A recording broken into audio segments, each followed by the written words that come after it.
John Wooden, for those who don't know, is considered generally the most successful sports coach of all time, and it's well worth to check out some of John Wooden's stuff if you haven't already. But there was a very interesting study done where they followed John Wooden's training sessions over an extended period of time. And this is what they found: 10 to 15-minute drills with continuous rapid fire feedback. 6% of comments were a sign of displeasure, but 75% were pure information: what to do, how to do it, and when to intensify. So the most successful coach of all time was giving continuous feedback throughout the exercises, and this was with collegiate athletes at the best basketball college in the country at the time. But still, he would give them continuous feedback, and it wasn't well done, not good enough, don't do that. It was specific information: bend the elbows, put your leg on this position, not on that position. Specific, what we would call coaching points. And then if we look at a football example, so from the books about Pep Guardiola, which also are highly recommended.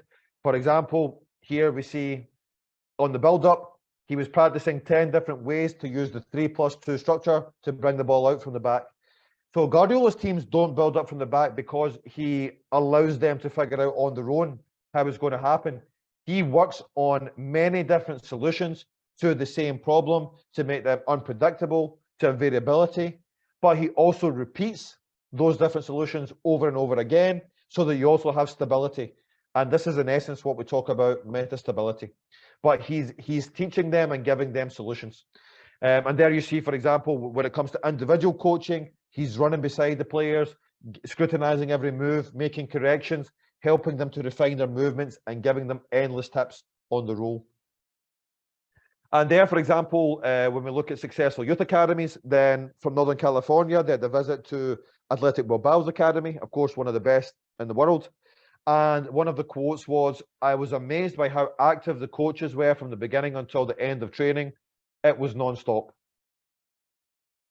And Paco Cerullo, director of methodology at Barcelona, he says, "Some players are very intuitive and will work things out, but one of his teammates may not. Thus, he is limited, not only because of his lack of intuition, but because nobody has taught him." And finally, Steph Curry, the best basketball player of this generation, says, "I want my coach to correct me when I do things badly." And I think this is something that you really find with all the top athletes, including in football,